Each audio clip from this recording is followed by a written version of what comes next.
Hi, it's Pete, Mindwiseman's channel, aka Maverick Outdoors, and it's 2019, the end of August, bank holiday weekend in the UK. And I'm out for a wild camp for the next couple of days. This weekend's going to be absolutely brilliant weather, so going to make the most of it.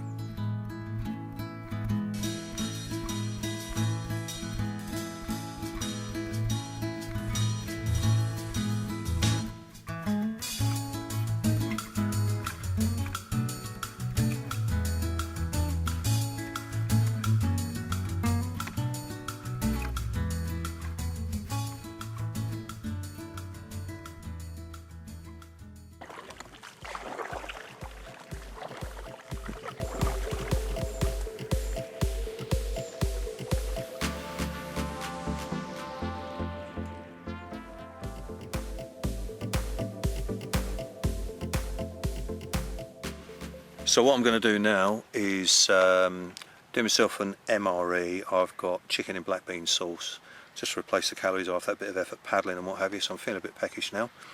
And I'm going to put that in the flameless ration heater like I did earlier on with the sausage casserole, so it's quick and easy, convenient, just to keep me going. Then I might strike up the fire and knock up some steak casserole. A roaring fire at 11 o'clock at night. It's got a little bit chillier this evening than what it was last night. Still mild though, but it's just a bit more fresher. Slightly more cooler, so put my trousers and long sleeve shirt back on, like I did last night. And there's quite some comfortable warmth actually from this nice clean, unsmoky fire. Put a few more thicker bits of wood, get some coals from it, and then put the coals in the recess where I had the grill last night, but you can see I've moved it. And I'm just going to put loads of big coals in there and then heat up to boil some water to cook carrots, potatoes, onions, and then put in some tinned steak. Season it with salt, pepper, a bit of tomato sauce, a stock cube, and it's going to be a real tangy midnight casserole feast.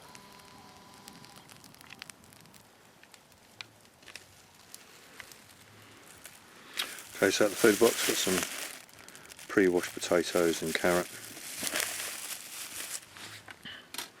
Also in there an onion, and there's a stock cube, salt and pepper container, some tomato sauce to season it a little bit more. And in the food box also, because I've had this quite a few times, beef slices. It's about £1 from the pound shop, believe it or not, a pound from the quid shop. Paul ring, tin lid, got some gravy in it as well, so that's so it's not perishable. Obviously fresh meat doesn't last as long in these sort of weather conditions as say vegetables, so hence the beef. And get casserole on the go in that saucepan. I could have mixed the tinned beef with a vegetable soup there, but I fancy the fresh vegetables and I could probably have that soup separately as a snacky meal sometime tomorrow. I normally use the lid for convenience, save having to bring a chopping board or anything to cut up the veg, but I've actually got a little mini chopping board with me this time.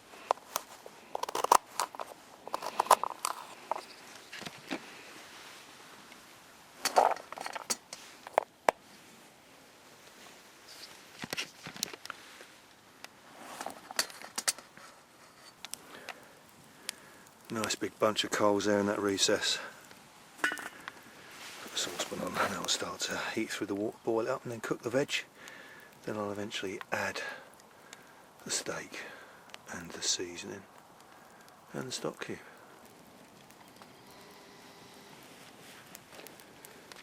Meanwhile, sit back and enjoy the warmth and the flames of the mesmerising fire yet again. Then there'll be some more coals if the others cool down a bit, but there should be enough underneath that saucepan to at least get the water to a simmer. Then I can get some more coals from that fire. So I've got just about enough wood and just a touch left over to use up for this evening. It's always good to plan out your fire pit, what you expect to be doing, and at least having the fuel ready with a little bit more left over. Cosy campfire on a Sunday night. So the coals you get off of quite thick wood, anything sort of 1.5 to 2 inches at least diameter thickness. Not quite logs, when it all breaks down. And you've got nice big lumps. I've got about 3 inches thickness. So it acts like a hot plate, just like a cooker, and it's just starting to bubble over a little bit now. So I reckon give that another 10 minutes. That'll be not too soft and mushy, just soft enough to then add the tin beef tomato sauce. As I say, it's just trying to create like a hot plate effect that you'd have on a cooker by just dragging the coals into that recess. You don't have to make a recess necessarily, but it just makes it tidy so that it's easy and safe to work round when you're cooking, rather than having the flames that are surrounding you around your edge of where you could be working. But of course I'm just sitting a little bit further back from where the actual fire pit is here. Then of course the recess is just making it safer and less getting scorched from the fire. And of course keeping the handle, which I've just rested the spoon on to stir when I take the lid off, stir the veg, just keeping the handle sort of well away from that recess of the coals, and you'll find the actual heat won't actually travel along the handle. If it does, then obviously put a glove on, sort of a heat protecting glove. But I've moved that a few times and it's still stone cold. So that's a good little tip, because sometimes you get a bit complacent and then go to grab hold of something, even the lid. I can just pick that up, it's not too hot, that's bubbling away as you can see. But if that was hot, then I'd put a fork, a couple of prongs of a eating fork or a knife underneath it just to lift it up. But so far the lid is manageable with my fingers and thumbs, and so is the handle. Just drained a little bit of the water off, but I don't want to lose any of the flavouring. So they've just cooked up in less than 10 minutes, and because I cut the vegetables, cut them up in small pieces, don't take long to cook. Just the right amount of tomatoey sauce, which also sweetens it up a little bit. Just added the gravy-fied beef slices and just sort of breaking the bits up. Obviously that's going to cool it down a bit because it's come out of a cold tin, but I'm just going to mix it up, then place it all back on the coals for about another 5 minutes, and that'll be all heated, cooked through. Simple, easy, convenient beef casserole stew.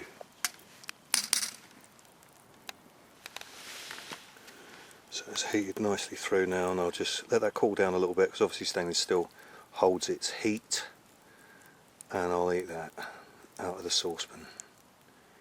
Yummy.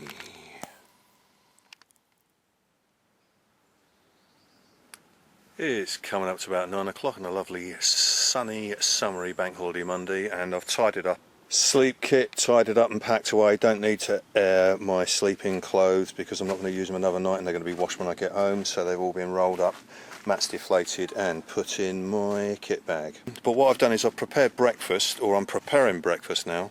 A couple of chapatis.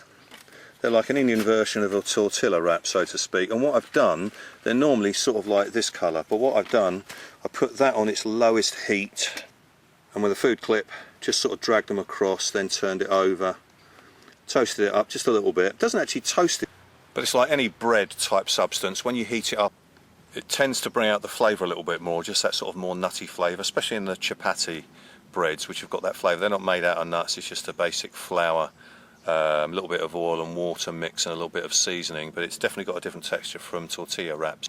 And I've done that before and the flavour tastes really different. So what I'm going to do, I'm going to knock up an omelette on my Firebox stove and then stick it in between those two chapatis. I don't drink a lot of tea and coffee, but I do, when I drink it, I like it sweet, and I'm just running out of sugar, so I've got enough sugar in here for one more cup of tea. I've got a tea bag in there, and then I've got some coffee and just a little bit of rationed sugar. But what I'm going to do is, when I add the boiling water, I'm going to mix this. It's a chocolate and peanut sort of desserty sweet thing, and I'm going to melt that so it's like a peanut chocolate coffee drink. A major UK supermarket used to sell like a powdered chocolate and peanut butter flavoured drink, and it was really nice, but I can't find it anymore. So it's going to be the same sort of thing, but just with a bit of a coffee essence to it. So it's going to be a nice rich beverage. But the chapati's ready, and I've broken up the chocolate peanut dessert, sort of chopped it up so it's more granular with the small bit of sugar that's in there and the coffee granules. Ready for the hot water to go in. Into the mobile kitchen. 4 eggs, beat them up with a spoon, mash them up, it's non-stick, and then place it on, and it will only take maybe about 2-3 minutes. Water's nearly boiling. Omellette's ready to cook. Just be careful when you're cooking with the lid open with these utensils. What I did, I actually had it frying away on that side first with the lid open, and then what I did, the last little bit that was raw on the top surface, turned it over, gave it a bit of a bang, and then that just sort of heated through just a little bit. So it's cooked all the way through. Took just about 3 minutes, not even that, so that was good timing. And there you have it, salt and peppered with a bit of tomato sauce, 4 egg omelette, sandwiched in between 2 chapatis. Any bread wrap can do. Now converted into dining area, take a pew, and bon appetit. You may remember earlier on in this video I'd mentioned that I didn't bring a scourer to clean my cooking utensils.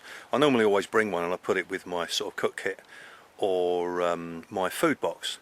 But then it was bugging me. I was thinking, I know ages ago I made a decision to put a scourer in a most unexpected piece of kit, albeit that that piece of kit I would always be bringing with me, or taking parts of that kit with me whenever I go out, whether it's just for the day or a long-term wild camp.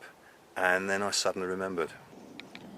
In my shelter kit, I haven't had to use it this weekend anyway, because there's nothing that really sort of caked on or anything by the nature of all the different things that I was cooking on different heating elements. But yeah, so that's the big mystery of the whole weekend. I knew I had a scourer somewhere, but where did I leave it purposely in case I didn't take one when I was packing my other cook kit in future travels? Fire pit, now I've finished with it. When I'd finished last night before I settled for the night, I spread out the coals, which helps them sort of go out much easily. So by the morning there's nothing that's ignitable. And then I douched it with river water. Mixed all the water up with the ashes, and it's well cold, there's nothing that's going to set alight. So I'm going to spread the ashes over some open ground well out of the way, and then fill in the fire pit with the soil that was dug out. So the goodness that's left over in the charcoal granules gets recycled and goes back into the ground. Fire pit space. LNT. Leave no trace. Examples of people that don't have any consideration and apply the principle of LNT.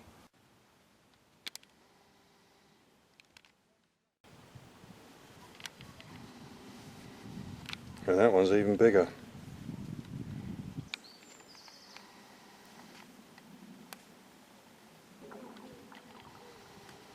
And even some of the ashes are still left. So of course when the fire was finished being used, it was just left like that. Besides the odd beer can or plastic bottle that's been covered up by the overgrowth, that's obviously been left there for a long time. And even fresh ones that you know have only been left there over the past couple of weeks. I mean, there's no reason why people can't take their rubbish home, but they just don't. I mean, if you want your own home to look like and feel like a shit heap, then fine. But you know, there really isn't any need for it when, you know, it's out in nature and you just want to walk around, whether you sort of stop over for a period of time like I do, or just people that are out for the day. It's just simple courtesy, having respect for nature and the outdoors, and considering other people that, you know, don't want to be walking through other people's crap and leftover rubbish. And the irony is that probably the people that do leave their rubbish behind ironically are probably some of the first ones that are up in arms about global warming and looking after the environment, maybe. But one would think maybe not, maybe they just don't care. But at the end of the day, proof's in the pudding, and it's respecting nature and the outdoors. And I've said it many times before, my firewood is all dead standing wood. It's either fallen, drop dead wood. I never cut down live trees for anything, even for crafting. If the foliage or trees or whatever that's alive and it's actually being cut down for permission or being for that specific use, or if it was last resort survival, then that's a different kettle of fish altogether, totally different concern and purpose. But for me, it's just leaving nature to function, because I'm a guest, and I think, you know, people should appreciate that when they do come out to places like this, or anywhere where the public want to come and enjoy the outdoors. And that's what it's all about. It's respecting it and keeping it clean. But on a lighter note, if you're walking through duck and geese crap, then that's the way it's just got to be. It's their territory, not ours. We're guests in it. Also using the toggle principle on all the fixings of the uprights for the tarp, whereby you sort of wrap it around the tree, obviously, to get the tightness, and then there's a little bit of looseness where you get a loop it round and get another piece, loop it through. So basically, when I pull this out, you're going to see what's going to happen. Take that out of the main toggle loop, whereby just let the toggle drop and you can see my finger in it. Then what I'll do is I'll pull that out of the loop that wrapped around the line. You can see that coming out now. Then that frees it up. Different at these two ends, simplicity. The guy line didn't quite reach this upright, so I just got a bungee cord, and that just worked out just right for the tautness for this corner to give it a nice striated shape.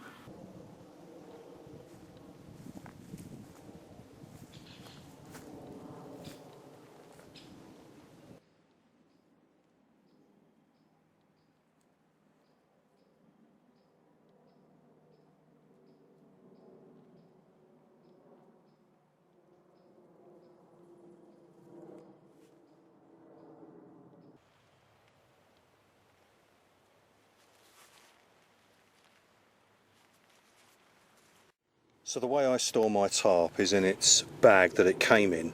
So what you just saw me do with the guy lines is I actually folded them, obviously depending on how long they are, but in proportion to the tarp going back in the bag, I fold them so the approximate length is about halfway in line with the fold.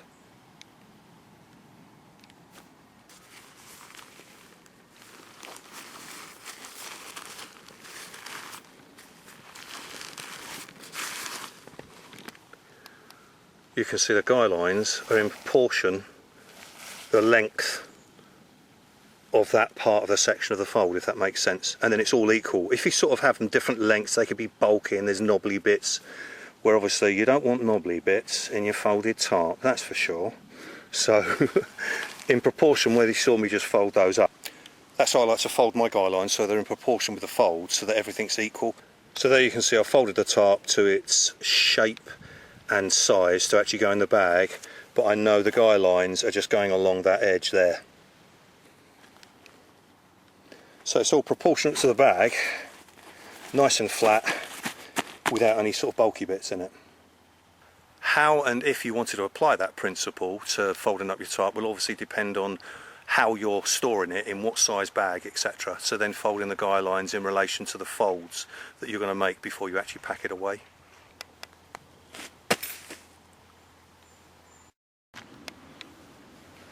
So my last meal of the day, got some crisps left over, so I really fancy them actually, a sweet chilli, bit of salt to replace the salt you lose when you're perspiring. I've been really hot and drinking loads of water this afternoon, and 2 fruit containers of mixed fruit cocktail. But prior to that, in there I've got a lamb tagine MRE heating up in the flameless ration heater. So that's going to be my final meal before I then set off. So the content of this video has been nothing technical, just a few highlights of maybe some things that I've not included before, or slightly different versions of what I've done before, which is just as important. At the end of the day, a wild camp is a wild camp, but depending on, you know, sort of the content, maybe the time of year, different things change. So depending on the season will depend on how you approach and apply your pitch, or how you're going to do your shelters, that sort of thing. But as I'd mentioned earlier, Everest Base Camp, which I did in May, which was nearly 3 weeks in the Himalayas, it was 2 weeks actually doing the trek, 8 days to get there, 3 days to get back. You know, you might think, well, why is it 8 days to get there and then 3 days to get back? Far too long to go into here as far as the whole content. You can Google, you can do your research, but as far as all my preparation, which started the latter part of 2018, I was getting criticisms from a minority of people telling me I didn't know what I was doing all the wrong thing, I should have started training months and months previously. You know, if I can just clarify a few things. You know, I've been experienced with fitness and exercise for more than 20 years, and I've mentioned that before as well. So if I say something, I try not to go into it in a sort of a lecture type manner, but you can trust me if I do say anything about physical exertion, physical abilities, all that sort of thing.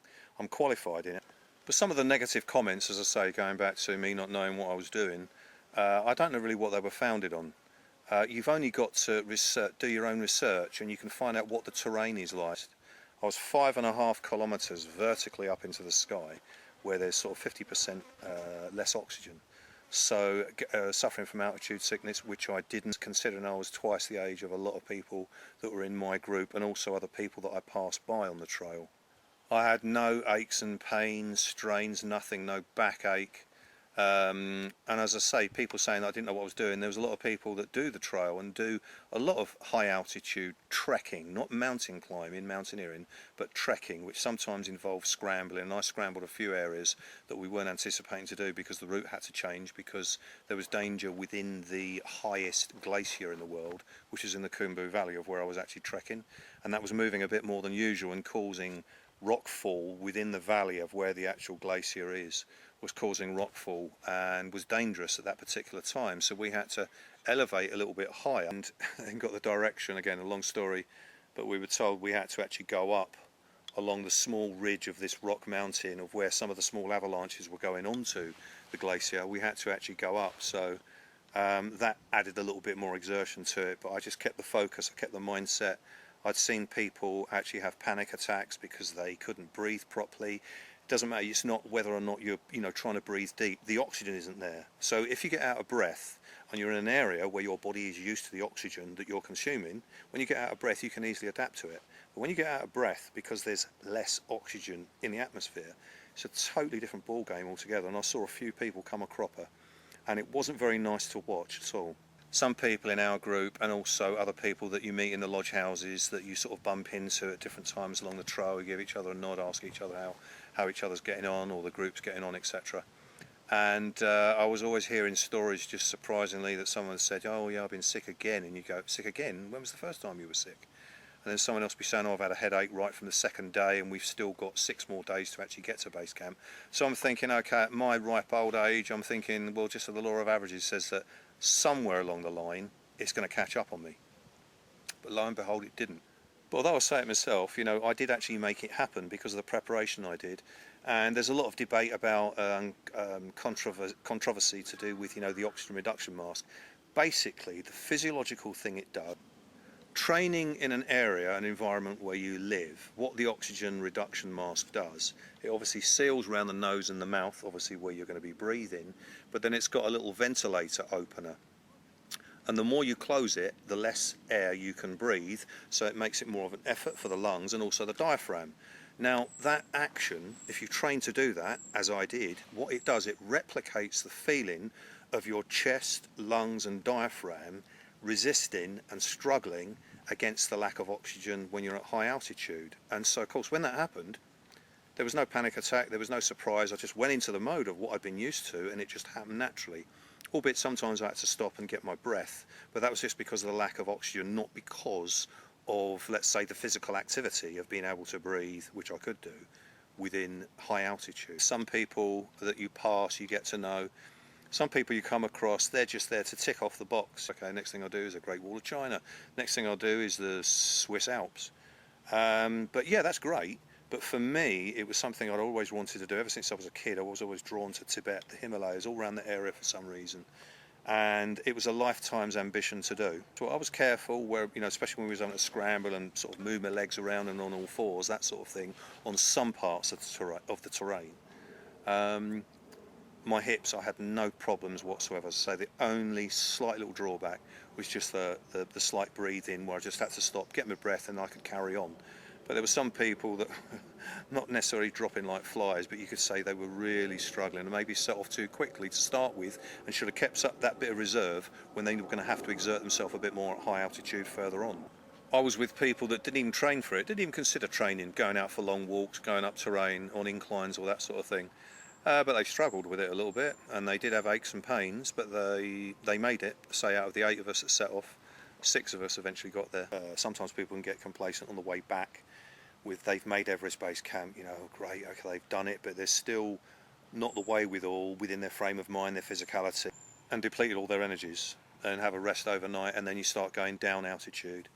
But sometimes people can get a bit complacent and they sort of lose the focus a bit because, okay, we're making our way home now, we're going to return, and they injure themselves. And I came across about half a dozen people that I'd passed. You get to know, you give a nod, sometimes you get to know their name, or they just pass by, give you a smile because they've recognised you from a previous stop-off point or the lodges where you're all staying. And there was one woman that had to get helicoptered out. She'd only been 500 metres, just over 500 metres, trekking back. And she admitted it. She just got complacent, skidded on some of the scree, twisted her ankle and couldn't walk, so she had to get a helicopter out. There was a couple of other people that I passed on the way, on the return journey. Then when we get to Lukla Airport, find that they've got injuries. So for those that didn't think what I was doing was correct, you know, proof's in the pudding. And also the people that maybe did the thumbs up to the negative comment, maybe people need to do their own research before jumping the gun. Being physically able as well, and prepping, the exercise and training that I did, and the mindset preparation, all that, enabled me, even when I was just slightly tired, because obviously going to altitude, you're going up inclines, you go down, then the next one you're going higher up, then you go down, the next one you're going higher up. It was all sort of like dips, but you're always going up. And so of course it wasn't aerobic as such, where maybe long distance running can help. Yeah, it can help a bit, but if you don't strengthen the muscles, because that's the activity, you need the strength, endurance, as it's known in the muscles, to actually enable you to do the resistance of going against gravity. But any sort of challenge like that, it doesn't matter whether it's Everest Base Camp or similar, the more physically fit and specific activity that you train, that's specific for the actual eventual activity you're going to do, you can enjoy it more. So you're not struggling. You know, if you've got a pounding headache because you didn't oxygenate the body properly, or you didn't keep hydrated, that's another thing. You're advised to drink at least 4 litres of water a day. Again, it's a very in-depth subject, which is too long to go into here, but you just keep drinking the water. And sometimes if people got a bit complacent, well, I'm actually not that thirsty, then they had problems later on, and normally it's the effects of nausea, headaches, that sort of thing, which are aspects of altitude sickness. But sometimes you won't necessarily get altitude sickness, but you'll actually get symptoms, just one of like a pounding headache. You know, there's a couple of people I know there that had a headache all the way through from the second day. The headache didn't go until nearly the return journey, then getting back to Lukla Airport to actually then go back to Kathmandu, which is a bit sad, really. And I'd seen people suffering. You know, I'm sort of there, the wonderment of thinking, okay, a bit out of breath, I've made this place, and then you come to another corner, another turning, and then there's another splendid view of yet more mountains that you think the previous day you couldn't top it. Belinking, believable. Just look at this. There's my Sherpa man. He's the main guy, been looking after me, this man.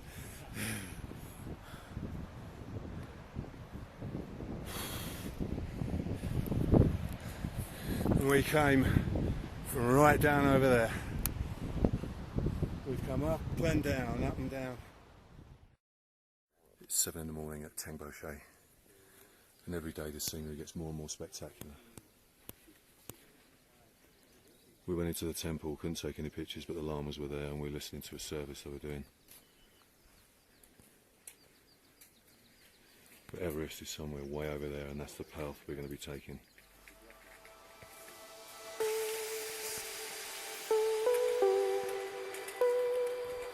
Absolutely priceless.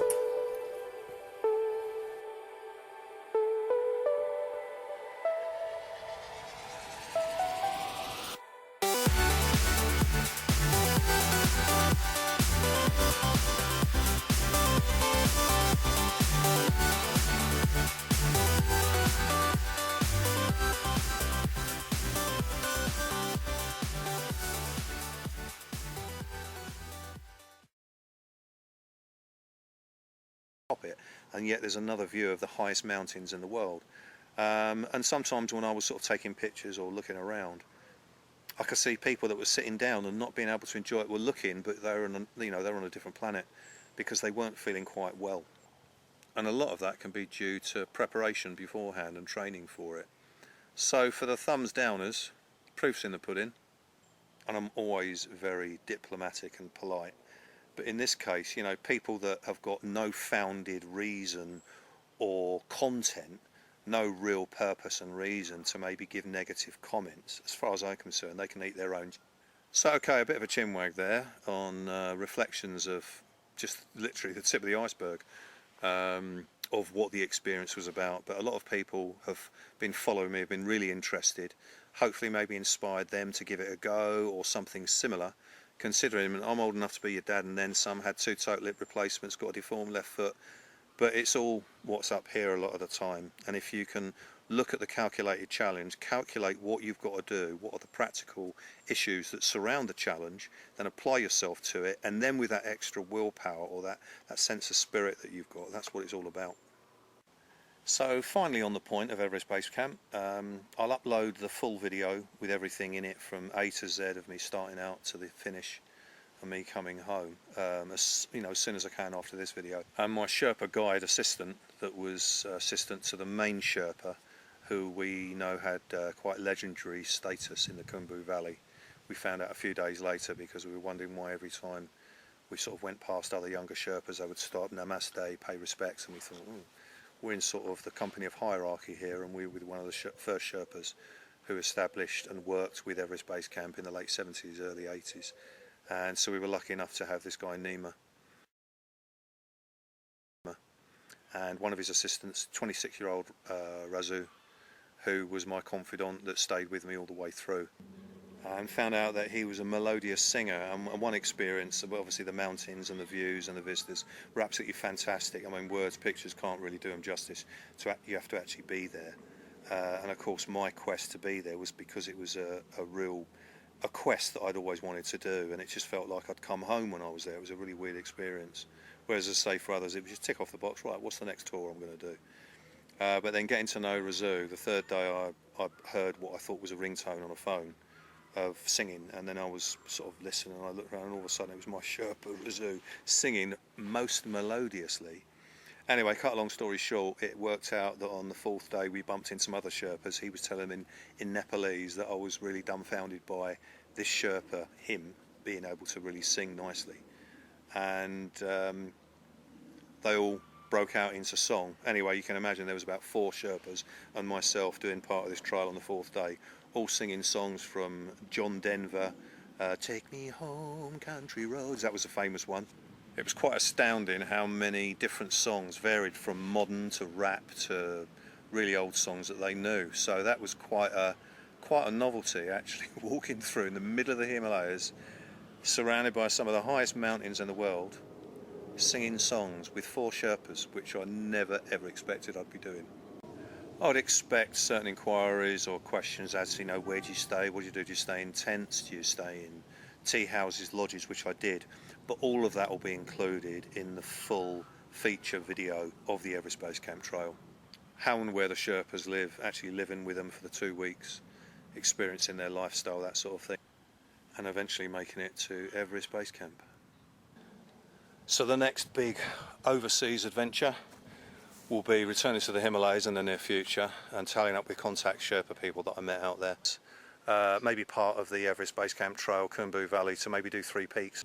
The first choice is Tibet, Lhasa, which could be for 3-4 weeks, and going slightly off the tourist trail there and seeing some of the old ancient ruins of the lamas, monasteries, all that sort of thing, and also do the Annapurna circuit and go around the national park there as well, slightly off the tourist circuit, which is sometimes a bit more interesting. But meanwhile, I'm going to be doing my outdoor stuff, maybe find a few mounts in the UK and scale up those. So I've already struck down camp, I've got all my kit ready near the riverbank, ready to load up a canoe and make my way into the slightly cooler sunlight. So thanks for joining me on this 3-day wild camp. Slightly different versions of some of the things that I've done before. So look out for the Everest Base Camp, what I'll call it maybe the Everest Base Camp Epic Trail, my experience, my journey, which will be up soon. If you're interested in the Maverick Explorer Mark III, check out the review video that I uploaded last year. It's about 45 minutes and it's got kind of a review. They'll give you all the details. So thanks for watching. As always, really appreciate your interest and catch you in another video soon. Cheers. Take care.